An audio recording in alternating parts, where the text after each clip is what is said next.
Well, welcome to EU Reporter here at the European Parliament in Strasbourg.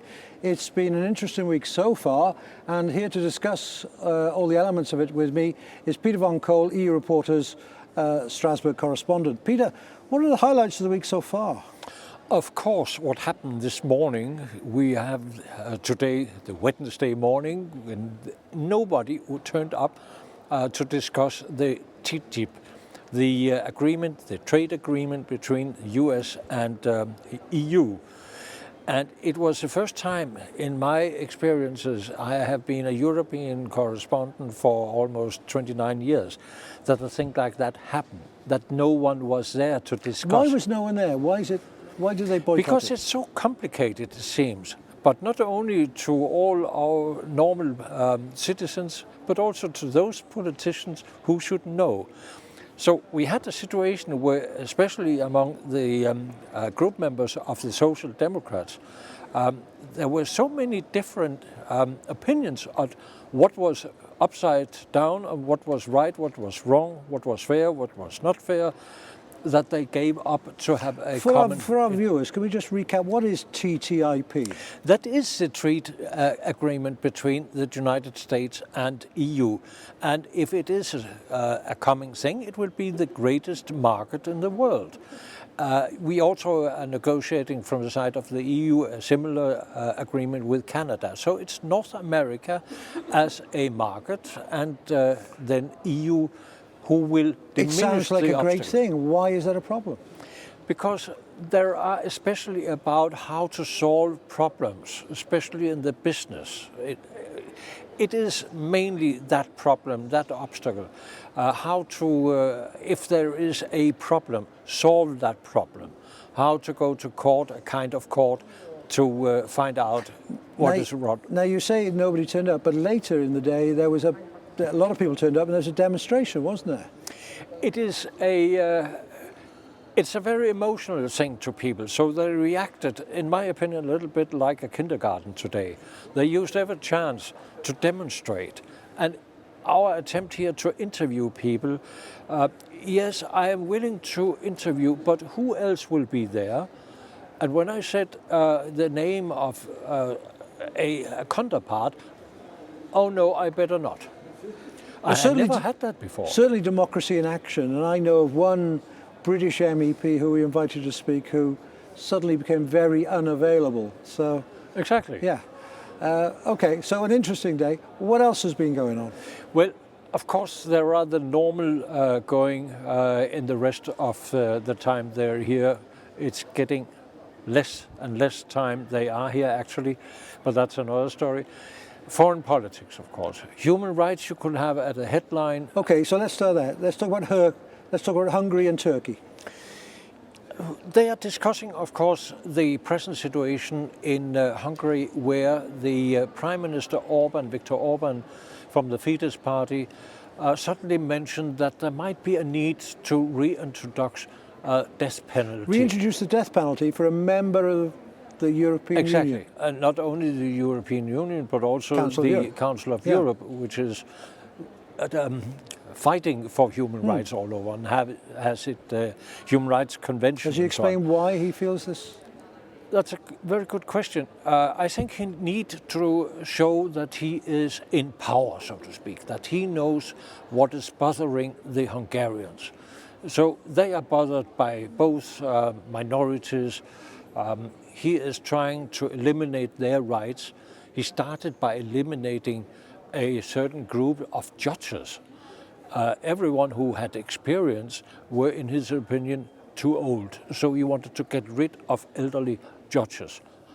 There they stopped him from the Council of Europe, from the Venice Commission and so on. But then came further, I would call them stupid ideas. Like Tsipras from Greece, he went to Moscow suddenly to get financial support because Hungary is not very wealthy at the moment, to say it at least, and they have problems.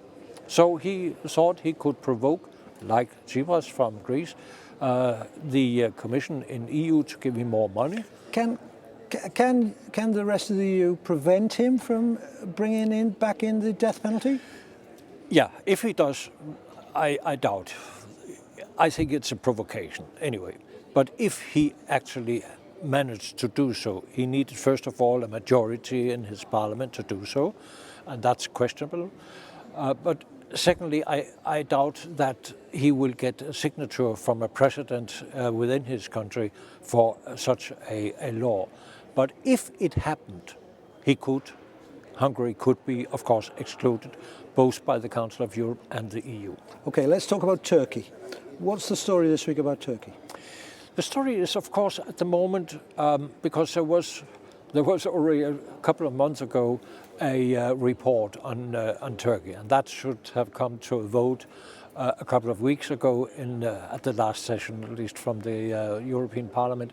And suddenly they realized there could perhaps be some changes during the election. And they are there, and Sure. they realized it, and they implemented what could be a result of such a change in Turkey into the report, and that was voted with overwhelmingly majority today, more than 400 votes against 100 something. So it's clear now that Turkey shall have to live up to what they actually wanted themselves by starting the negotiations in 2004. Turkey, of course, is applying to join the EU. They are a candidate country, and since for now it is almost 15, it's more than 15 years ago, they started 10 years ago, sorry, they started negotiating becoming a full member of the EU. But France and Cyprus, especially, my feeling is still Greece as well, are rejecting to open up certain chapters among all those chapters which have to be negotiated in order to become a member.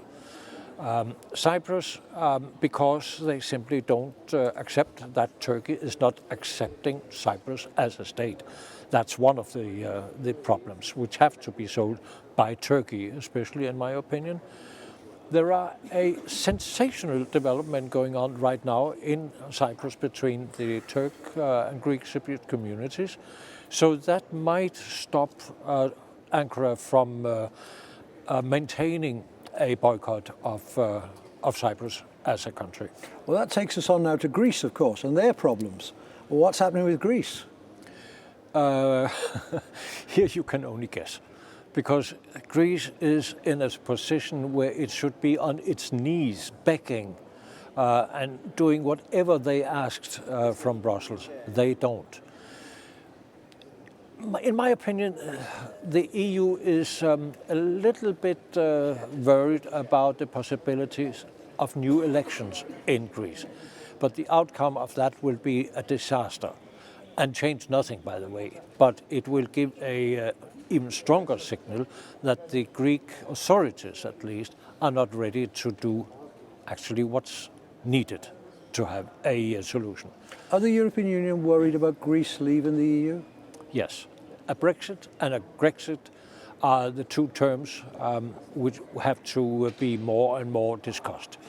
Because as Cameron is wanting strongly to have a referendum, not in my opinion, you might oppose it, but I don't see him really want Great Britain to leave the Union, but he wants to have conditions changed. Well, as I understand it, both Greece and the UK don't want to leave, they just want to improve the deal they've got. They want to renegotiate. Exactly. Is that possible? Yes, it is possible. It's a question about saying, all your debts, forget them.